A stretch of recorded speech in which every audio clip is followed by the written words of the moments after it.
पथिक के इस अंक में आप सभी का स्वागत है।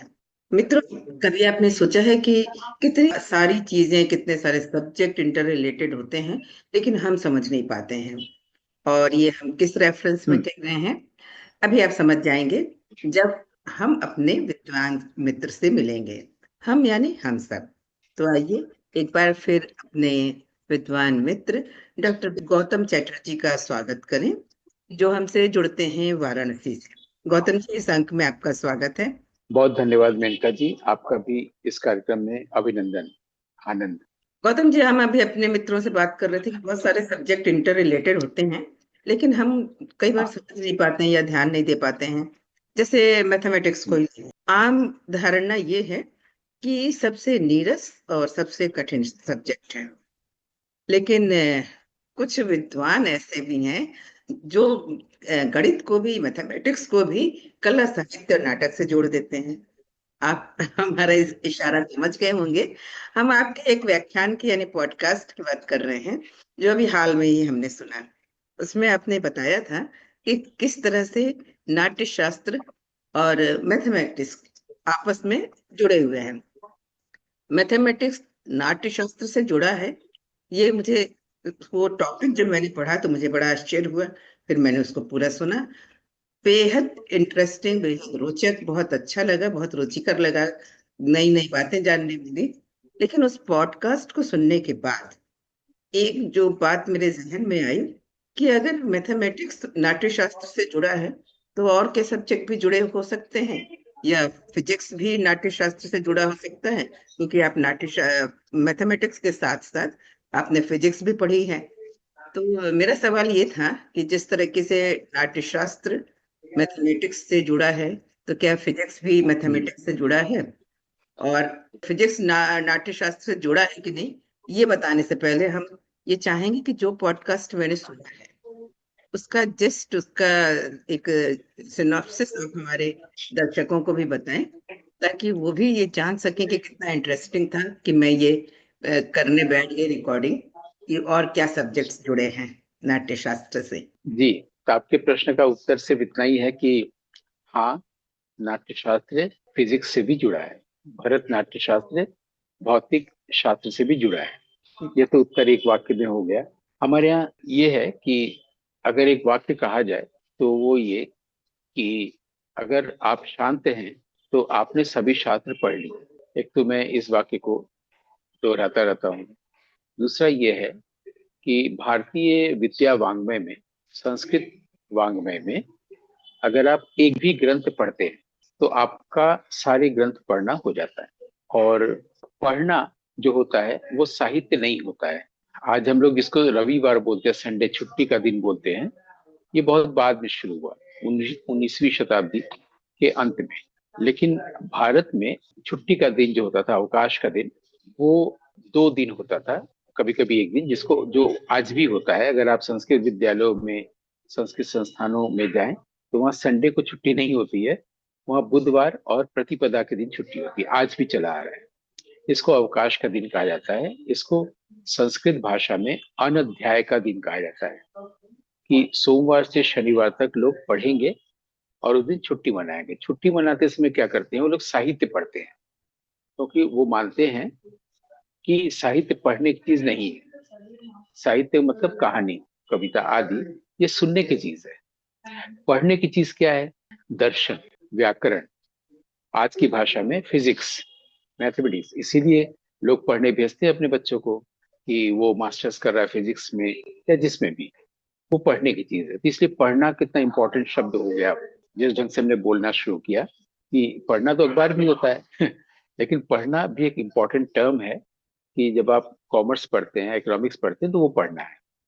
तो वो लोग अनध्याय के दिनों में, नाट्यशास्त्र जब आरंभ हो रहा है तो शुरू में लिखा हुआ है कि भरत मुनि अनध्याय के दिन अपने शिष्यों से घिरे बैठे थे और 5 मुनि उनसे पूछने गए कि नाट्यशास्त्र क्या है। उस समय अनध्याय शब्द वहीं से आता है।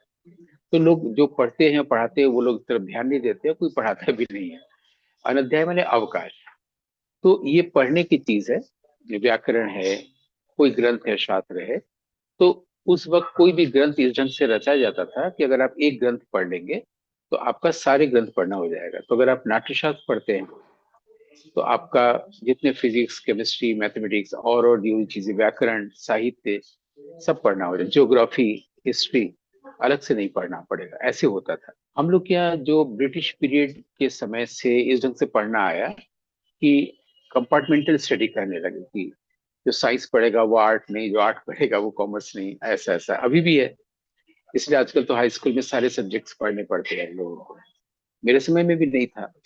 साइंस के साथ हिंदी इंग्लिश था, इसमें बायोलॉजी भी था और मैथमेटिक्स भी था। इंटर में जाके मैथमेटिक्स हुआ, बायोलॉजी छूट गया, ऐसे हुआ। तो फिर उसके बहुत दिनों बाद इंटर डिसिप्लिनरी बात आई कि एक विषय का दूसरे विषय के साथ संबंध, उसमें शोध होने लगे। अब बहुत ज्यादा हो गए, तो ये इसमें लोगों को कुछ लाइट नजर आया, उनको पसंद आया कि सही जा रहे हैं। तो सही, आप तो सही थे ही पहले, मतलब भारतीय लोग सही थे, ब्रिटिश पीरियड में गलत हुए और अब फिर सही होने की कोशिश हो रही है। इसको वो लोग सोचे ये भी हम लोग बाहर से ले रहे हैं, लेकिन भारतीय जो अध्ययन और अध्यापन की जो प्रविधि थी, पेडागोजी थी, वो यही था कि एक चीज को ऐसे पढ़िए, एक चीज को ऐसे साधिए कि सब कुछ साधना हो जाए। ये शुरू से था, क्योंकि ऋषि मुनियों का देश था, उनकी परंपरा थी। और वही से बात आई है कि एक साधे सब सद है, इसका जो क्रक्स लाइन है। अब क्या है कि नाट्यशास्त्र की हम लोग बात करते हैं और उसमें अभी बहुत सारे लोग आके हमारे साथ पॉडकास्ट रिकॉर्ड करते हैं, अपने अपने चैनल्स पे लगाते हैं। और कोई दिन नहीं बीतता जिसमें कम से कम दो ना हो रहा हो। तो इधर बीच ये बहुत चला है। तो उसमें उन्होंने प्रश्न कर दिया, मैथमेटिक्स से आपने पढ़ाई की है तो मैथमेटिक्स और नाट्यशास्त्र पर आप कई लेक्चर्स, कई राइटअप्स हमने पढ़ते हैं, रिसर्च पेपर्स हैं, ये कैसे? तो मैंने उनको बताया था कि नाट्यशास्त्र पढ़ते समय जब हम उसके कोई भी हॉल बनेगा, हॉल बनने के बाद बनेगा तो देवी देवताओं की पूजा होगी, तब नाटक शुरू होगा। तो उसमें जब शुरू में बताया गया हॉल कैसे बनाया जाए, तो लोग उसको ध्यान नहीं देते कि लोग सोचते हैं भरत मुनि ने इस तरह से हॉल बनाया जाए, ये सजेस्ट किया है। लेकिन वो सब कुछ बहुत ही डिटेल में, डिटेल में ऐसे है कि वो बता रहे हैं कि हॉल तीन प्रकार के ड्रामा के लिए होने चाहिए। एक स्क्वायर, एक रेक्टेंगुलर, एक ट्रायंगुलर।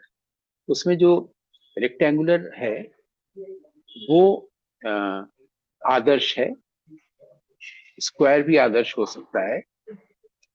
ऐसे में किस तरह से कौन सा हॉल उपयुक्त होगा ऑडियंस के लिए, ये इम्पोर्टेंट चीज है। एक बात तो ये है कि जब उन्होंने बनाया, बताया है कैसे तैयार किया जाए, तो उन्होंने पूरा, जैसे एक मकान बनता है उस तरह से पूरा हॉल बनना बताया है कि किस साइज का हॉल, किस साइज से की लंबाई होगी, किस तरह से चौड़ाई होगी, सब कुछ बनाया है। तो एक जो हमारे यहाँ था कि भरत मुनि कब हुए हैं, और ज्यादातर विद्वानों ने, हमसे सीनियर्स जो हुए हैं, उन लोगों का ये कहना है कि थर्ड सेंचुरी बीसी से लेकर सेकेंड सेंचुरी एडी के बीच में कभी भी हुए हैं। यानी 500 साल का एक प्रकार से कुहासा है, उन्हीं 500 सालों में कभी हुए हैं। तो क्यों नहीं इसको स्पेसिफिक किया जाए? तो कोई कैसे जाने? वो अगर वो लिख जाते कि मैंने इस समय में ही बनाया तब तो जानते। लेकिन और तरह से लोगों ने खोजा तो पाया थर्ड सेंचुरी, आज की भाषा में BCE, before the Christian era, से लेकर के second century CE, Christian era. अब वो BC और CD नहीं चलता आज की भाषा में। तो बिफोर द क्रिश्चियन एरा और क्रिश्चियन एरा, इन 500 सालों में कभी हुए हैं। तो ठीक है हुए हैं, लेकिन एक वो तो थी, जानने की उत्सुकता तो होती है कि भरत मुनि कब हुए होंगे, क्योंकि कई भरत हुए हैं। दुष्यंत पुत्र भी हुए हैं और दशरथ पुत्र भी, दशरथ के वंश में भी हुए हैं कोई दुष्यंत पुत्र। जड़ भरत भी हुए, कई भरत हुए।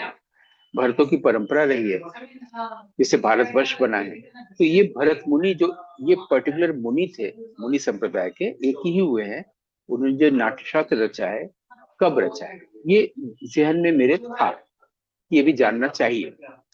तो जब उसमें मेजरमेंट बता रहे हैं वो, तो बताते समय वो यूनिट्स ऑफ मेजरमेंट भी बता रहे हैं। जैसे आज हम लोग बोलते हैं कि इतने इतने किलोमीटर मुझे जाना है, इतना सेंटीमीटर इसकी लंबाई हो, इतनी मिलीमीटर उसकी ये हो, ये सब हम लोग जो बोलते हैं, गज फुट इंच बोलते हैं, ये जो यूनिट्स ऑफ मेजरमेंट है ना। तो इस और भी चीजें होती हैं। किलोमीटर मिलीमीटर के अलावा या सेंटीमीटर गज फुट इंच के अलावा फीट भी होता है कि इतना यहाँ से इतना कोस दूर है। ये सब तो मेजरमेंट के यूनिट्स हुए। तो मेरा ध्यान गया कि उन्होंने जो यूनिट्स और मेजरमेंट बताए हैं कि नहीं, तो हमने देखा हाँ बताए हैं।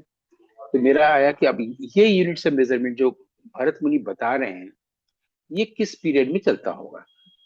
अगर उस पीरियड को खोज ले तो उनका पीरियड पता चल जाएगा। अब जो यूनिट्स ऑफ मेजरमेंट उन्होंने बताया है वो जब मैं ढूंढने गया तो पता चला कि इंडियन मैथमेटिक्स की पूरी दुनिया वहां से शुरू होती है। और चूंकि हमारे यहाँ सारी बातें सूत्रों में कही जाती है तो उसका नाम है शुल्ब सूत्र। शुल्ब का मतलब होता है रस्सी। पहले रस्सी से नापते थे। अब वो जो शुल्ब सूत्र है वो हमारा इंडियन मैथमेटिक्स है। शुल्ब सूत्र के बहुत सारे कमेंट्री आज मिलते हैं। जो वैदिक मैथमेटिक्स रूपी किताब मिलते हैं बाजारों में उससे बिल्कुल अलग मैं बात कर रहा हूँ। तो उसमें अरिथमेटिक ज्योमेट्री सारी चीजें हैं। उसमें अगर किसी को जो हमारी हम लोग की बातें सुन रहा हो कोई ऑडियंस, तो उनके लिए हेल्प करने के लिए बता दे रहा हूँ कि उनको कात्यायन की कमेंट्री मिल सकती है, बोधायन की कमेंट्री मिल सकती है। उसमें शुल्ब सूत्र क्या होते हैं उनको पता चल जाएगा। अब उसमें शुल्ब सूत्र में क्या है, जहाँ से भरत मुनि ने नाट्यशास्त्र के लिए लिया है, उसमें से उन्होंने ये जो हम लोग के यहाँ जो शेप बताए गए हैं कि थिएटर हॉल का शेप कैसा हो, हमने तीन बताया, रेक्टेंगुलर, स्क्वायर और ट्रायंगुलर। उसका संस्कृत नाम है त्रयश चतुर्श विकृष्ट। त्रयश माने ट्रायंगुलर, चतुर्श माने वर्गाकार स्क्वायर, और विकृष्ट का मतलब होता है आयताकार रेक्टेंगुलर। ये तीन संस्कृत के शब्द, ये हिंदी में ऐसे, अंग्रेजी में ऐसे। लेकिन जो आकार है, रेक्टेंगुलर ऐसा होता है, स्क्वायर में चारों भुजाएं बराबर थी, ये कहाँ थी, तो ज्योमेट्री हो गई ना। तो शुल्ब सूत्र में भी ये ज्योमेट्री दी गई है। लेकिन अब यहाँ पर खास बात जो मेरी नजर गई वो ये कि विश्व को ये बताया गया है कि ग्रीस ने दुनिया को ज्योमेट्री दी है, ज्यामिति, और भारत ने दुनिया को व्याकरण दिया है। लेकिन उसमें उसको जब मैंने देखा शुल्ब सूत्र को, उससे ये लगा मुझे कि भारतीय ज्योमेट्री का ग्रीक ज्योमेट्री से कोई लेना देना ही नहीं है।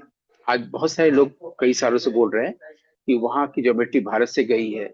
उससे पहले बोलते थे भारत के लोग वहां से सीखे होंगे, और इसको लोग मानते भी हैं क्योंकि पाइथागोरस वगैरह का, फिर यूक्लिड का मिलता भी है कब कब डेट्स क्या है।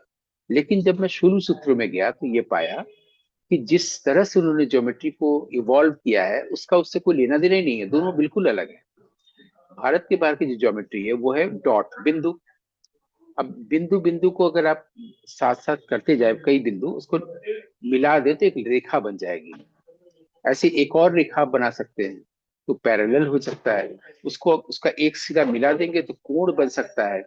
ऐसे तीन रेखा मिला देंगे तो त्रिभुज बन सकता है। ऐसे ग्रीस में ज्योमेट्री ऐसे आई। और आज विश्व का कोई भी व्यक्ति कहेगा इसके अलावा ज्योमेट्री हो ही नहीं सकता, यही ज्योमेट्री है कि पॉइंट होता है, लाइन होता है, एंगल होता है, ट्रायंगल होता है, फिर स्क्वायर होता है, आदि आदि। भारत में ये नहीं हुआ है। भारत में ज्योमेट्री जो आई है वो ऐसे आई है कि ऋषि मुनियों का देश था, योगियों का था। तो वो यज्ञशाला होती थी और सब लोग बहुत बढ़ चढ़ के हिस्सा लेते थे। सेलिब्रेशन होता था कि हम हमें कोई चीज चाहिए, हमें अन्न चाहिए या मुझे बेटा चाहिए, तो यज्ञ करवाया जाता था। यज्ञ के लिए यज्ञशाला में यज्ञ वेदियां बनाई जाती थी, या उसको अग्नि वेदी कहते हैं, फायर ऑल्टर्स। तो वो ऑल्टर्स को वो लोग शेप देते थे, बहुत सोच समझ के देते थे। किसी चिड़िया को देख के देखते थे कि फ्लाइंग बर्ड्स है तो वैसा चलते थे।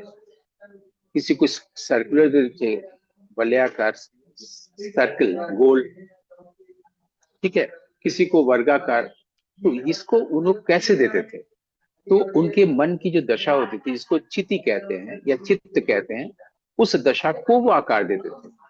वो बिंदु रेखा कोण से नहीं आता था, क्योंकि वहां पर तो ज्योमेट्री ने तो कोई पढ़ने गया है पढ़ाने गया है। तो अब जैसे मैंने फ्लाइंग बर्ड्स कहा है, फ्लाइंग बर्ड्स जब भी होता है आकाश में तो उसके दोनों डैने बिल्कुल खुले होते हैं। उस तरह का उन्होंने यज्ञ, वो फायर ऑल्टर बनाया, यज्ञ वेदी। तो अब इसको उन्होंने, वो कहाँ से आया, उसका उसका नाम था शेन चित्त या शेन चिति, SYEN। बैंगलोर में national institute of advance studies है, उनका जो एम्ब्लेम है उसमें वही बना हुआ है। ना कोई जाके पूछता है कि ये क्यों बना है, ना होगा कि बताने वाला होता है। मैं जब गया था पहली बार तो मैंने बताया तो शेन चित्ते है, और फिर उसका डिटेल भी बताया, तो उन्होंने मेरा एक लेक्चर रिकॉर्ड करा दिया था। तो वो इंडियन इंस्टीट्यूट ऑफ साइंसेज जो है बैंगलोर में, बहुत बड़ा, एशिया का सबसे बड़ा, सबसे महत्वपूर्ण, उसी का एक हिस्सा है national institute of advance studies on consciousness. उसी में हम गए थे। मेरा लेक्चर यूट्यूब पर है भी, उन्हीं लोगों ने लगा रखा है। तो अब क्या है कि जो एक एक चित्त है उससे बना है। प्राग चित्त, फिर द्रोण चित्त, शमशान चित्त, इसका नाम है। इससे वो लोग ट्रायंगुलर, रेक्टेंगुलर, वर्गाकार बनाए। अब अगर आप ऐसे वेदी बना देते जली हुई ईंटों को रख के आग के लिए, उसके ऊपर आप ईंटें रखते चले जाएं तो वो दीवार हो जाएगी ना। यही अगर रेप्लिका को बड़ा कर दें तो घर या भवन बन जाएगा। तो ज्योमेट्री से ऐसे यज्ञ बना, वहां पे चित्त से आकार बना, आकार को आप ईंटे से बना दीजिए, भवन बन गया। वहां से भरत मुनि ने नाट्यशास्त्र में 3 प्रकार के थिएटर हॉल का पूरा कंसेप्ट लिया है। तो ये जो ज्योमेट्री आया, उससे भरत के देश काल का भी पता चल गया कि जिस समय में वो यूनिट्स ऑफ मेजरमेंट यूज करते थे उसका पीरियड भी मुझे पता चल गया। साथ ही हम इंडियन मैथमेटिक्स में चले गए कि कहाँ से उन्होंने ये कंसेप्ट लिया, तो पता चला एक नई बात आ गई। इंडियन ज्योमेट्री का ग्रीक ज्योमेट्री से कोई लेना देना नहीं है, उनकी ये अपनी सोच है। हमारे यहाँ सब कुछ हमारे भीतर से आया है, माइंड से आया है। या और गहराई में कहे जो अभी शायद समझ में ना आए, बोधगम्य में ना हो, वो है कि माइंड के पीछे भी कोई चीज है, वहां से आया है। तो इस तरह से इंडियन ज्योमेट्री नाट्यशास्त्र से जुड़ा है। सेकेंड चैप्टर को अगर विद्यार्थी या विद्वान कोई पढ़ना चाहे तो पढ़ सकते हैं। अब उनके पढ़ने की निगाह कुछ और हो। ये तो हुई कम शब्दों में। आपने कहा था कि थोड़े में अगर मैं बता सकूं उसका जिस्ट, जिस्ट बताने में मेरे ख्याल से 3-4 घंटे बीत गए होंगे लेकिन ये सचमुच में जिस्ट था। ये बहुत डिटेल है, सेकेंड चैप्टर का बहुत बड़ा है। और अभी मैंने इस विषय का थोड़ा सा हिस्सा बताया कि कैसे एक चीज ढूंढने में कई और चीजें आ गई, और वो पूरी दुनिया। अभी इस पर बोलना अगर जारी रखा जाए तो कई घंटे बीत जाएंगे। अब मैं दूसरे वाले आपके हिस्से पे आता हूँ कि क्या नाट्यशास्त्र फिजिक्स से भी जुड़ता है। तो मेरा कहना है कि हाँ। और उसका पहला आधार मैंने बताया कि एक ही ग्रंथ को पढ़ने से सब पढ़ना हो जाता है, मैंने पहले ही बताया था। अब ये फिजिक्स से कैसे जुड़ता है। नाट्यशास्त्र के बारे में एक सामान्य सी बात है कि ये अभिनय पर निर्भर करता है। यहाँ पर निर्देशक का कोई कॉन्सेप्ट नहीं। निर्देशक का कॉन्सेप्ट भारतीय रंगमंच में अभी 70-80 साल से आया है, जिसने आके हमारे यहाँ अभिनेता के पूरे अस्तित्व को नुकसान ही नहीं पहुंचाया, खत्म कर दिया। आज भारत में कोई अभिनेता नहीं है, अभिनेता का ये देश रहा है। और ये बहुत बड़ा नुकसान हुआ है पिछले 60-70 साल में। इस पर हम लोग कभी बाद में बात करेंगे। लेकिन अभिनेता का रंगमंच क्या होता है, अभिनय का होता है। आपको अच्छा लगता है तो भारतीय नाट्य शास्त्र अभिनेता का रंगमंच की बात करता है। और एक थ्योरी विश्व को दिया है जो पहली बार है, वो है रस थ्योरी। रस शब्द भरत मुनि ने विश्व को पहली बार ये शब्द, इसका सिद्धांत, इसकी थ्योरी दी। और ये अभिनय को उन्होंने बताया ये 4 प्रकार का होता है: आंगिक, वाचिक, सात्विक, आहार्य। आंगिक यानी जो हमारे बाहर का हिस्सा है, सात्विक यानी जो भीतर का हिस्सा है, भाव। वाचिक यानी जो दोनों के बीच में जो पुल है, ब्रिज का काम करता है। सात्विक और आंगिक को जोड़ता है वाचिक। और हमारे शरीर के अलावा जो कुछ बच गया वो हो गया आहार, पैराफर्नेलिया। लाइट हुआ, साउंड हुआ, कॉस्ट्यूम हुआ, कहीं पर कोई प्रॉपर्टी रखी है वो हुआ, सारा आकाश, स्पेस हुआ। यानी हमारी जो बाहर जो देह है ये आंगिक ही हो गया, आंगिक अभिनय में आएगा, आंगिक ही। भीतर हुआ सात्विक, दोनों को जोड़ रहा है जो वो वाचिक। इसके अलावा मेरी बॉडी के अलावा जो कुछ भी है वो सब आहार है। 4 अभिनय के प्रकार बताए। अब हम फिजिक्स में आते हैं। फिजिक्स में जो, जिसको एक, पहली बात तो ऐसे समझना चाहिए साइंस पढ़ते समय, जो एग्जैक्ट साइंस है, जिसको कि साइंस कहते हैं हम लोग, विज्ञान, भारत में एग्जैक्ट साइंस कहा गया है भारत के विश्व में, वो है फिजिक्स। फिजिक्स पढ़ते हैं तो आप एग्जैक्ट साइंस पढ़ते हैं, एग्जैक्टिट्यूड शब्द आता है। अब फिजिक्स में भी एग्जैक्ट फिजिक्स क्या है, वो है थर्मोडायनेमिक्स। और ये जब क्लास 7, 8, 9, 10 से आदमी पढ़ता है साइंस, बच्चे को, उसमें एक चैप्टर जरूर होता है जिसमें एक लाइट होता है, एक गति होता है, मोशन, मूवमेंट, साउंड होता है, और हीट एंड थर्मोडायनेमिक्स होता है। ये हाई स्कूल में भी होता है, इंटर में भी होता है, बीएससी में भी होता है, एमएससी में भी होता है, चल रहा है। पहले सरल रूप से पढ़ाया जाता है, फिर और गहराई और गहराई और गहराई। अभी जो थर्मोडायनेमिक्स है ये क्या है? थर्मोडायनेमिक्स के दो तीन नियम है। अभी उसके दो प्रथम दोनों नियमों की बात करेंगे सरल भाषा में। पहला नियम यह है कि एक एनर्जी हर चीज में होती है जो कभी नष्ट नहीं होती है, हो सकता है कि बढ़े। एक कुत्ता बहुत दौड़ रहा है, बहुत वो कर रहा है, थक गया है, अगले दिन जब आएगा उसके पास उतनी एनर्जी होगी। ये हम सबके साथ भी है। हम लोग दिन भर बहुत सारे काम करते हैं, फिर रात में सो जाते हैं, सवेरे फिर उतनी एनर्जी आती है। तो ये एनर्जी नष्ट नहीं होता, इसे कोई नष्ट नहीं कर सकता। इट रिमेन्स कांस्टेंट और increases, this is called thermodynamic energy. ये थर्मोडायनेमिक्स का पहला नियम। तो नीरस और कठिन कब होता है? जब हमें समझ में नहीं आता है। जो कठिन होता है उसमें हम रस नहीं लेते हैं। अगर पढ़ाने वाला व्यक्ति, अगर हम लोग को बचपन में अच्छे शिक्षक मिल जाए और वो रस लेके पढ़ा दे, तो वो नीरस नहीं लगेगा और हम लोग को कठिन भी रहेगा, चाहे मैथमेटिक्स हो, चाहे फिजिक्स हो, चाहे संस्कृत हो। सेकेंड लॉ ऑफ थर्मोडायनेमिक्स है कि there exist thermodynamic variable. Variable शब्द का ही मतलब है वेरी करना। When it varies it creates layers. कोई भी चीज जब वेरी करेगा, मैं यहाँ से चलूंगा यहाँ आऊंगा, तो यहाँ भी एक चीज यहाँ था और यहाँ पहुंचा, तो लेयर बन गया ना, एक लेयर यहाँ एक लेयर यहाँ। ठीक है। जैसी लेयर बदलता है तो टेम्परेचर डिफरेंस हो जाता है। जैसे आप अपने कमरे से आंगन में गए, छत पे गए, तो टेम्परेचर बदल जाता है।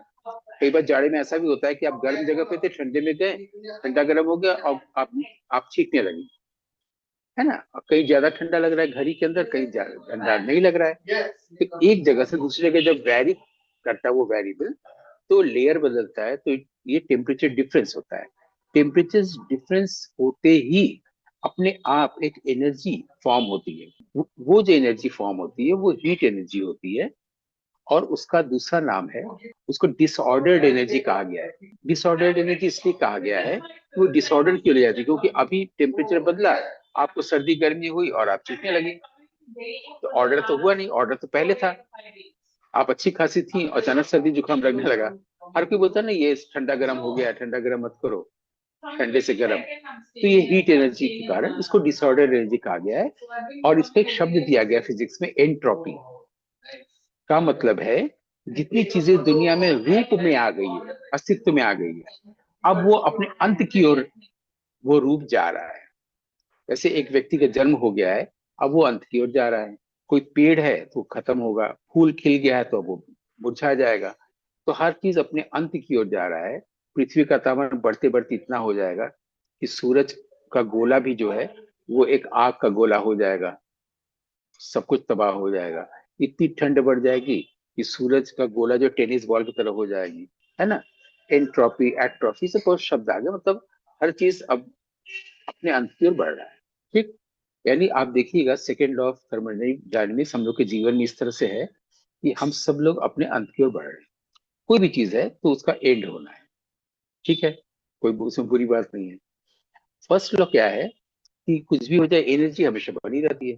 तो अगर अंत की ओर जा रहे हैं तो अंत नहीं हो रहा है ना, इसका मतलब एनर्जी तो बनी हुई है। एनर्जी फिर दूसरा फॉर्म ले लेगी। अगर पहला फॉर्म खत्म हो गया तो दूसरा फॉर्म, एनर्जी तो बनी रहेगी ना। तो फर्स्ट लॉ सेकंड लॉ के विरोध में लगता है, सेकंड लॉ फर्स्ट लॉ के विरोध में लगता है। ये थर्मोडायनेमिक्स के प्रथम दो लॉ हमने बता दिए। अब जो हमने बताया था, सात्विक भाव, आंगिक भाव, आंगिक अभिनय, सात्विक अभिनय।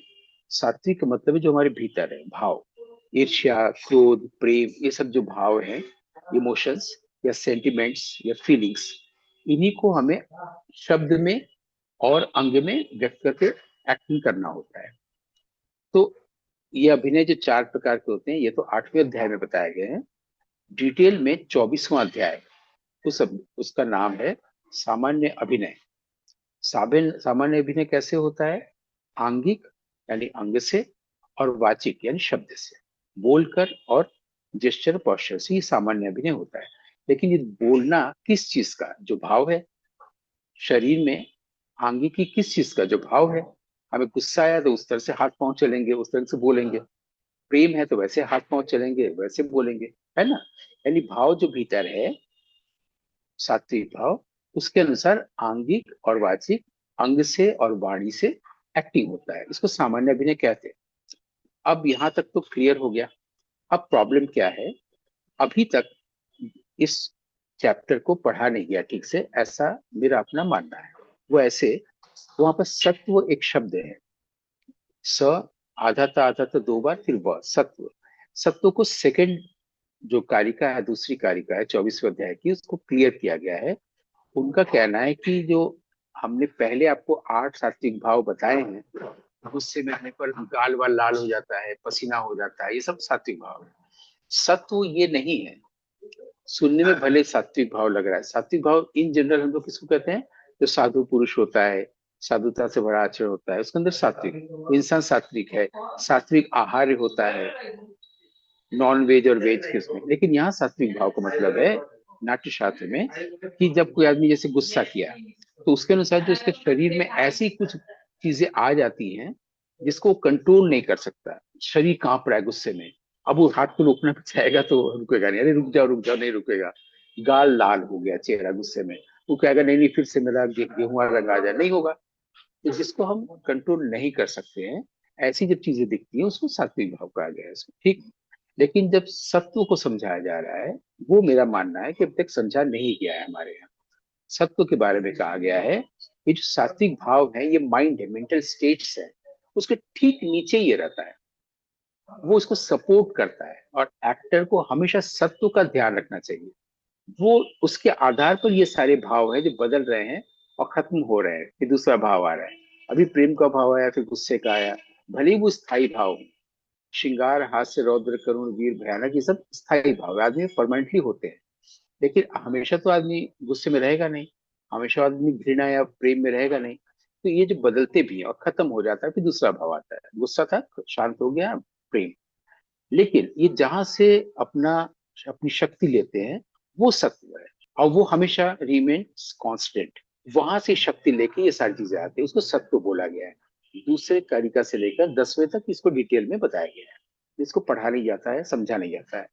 वो जो आप, अगर हमें सत्य कहोगे, फर्स्ट लॉ ऑफ थर्मोडायनेमिक्स है, एनर्जी रिमेन्स कांस्टेंट।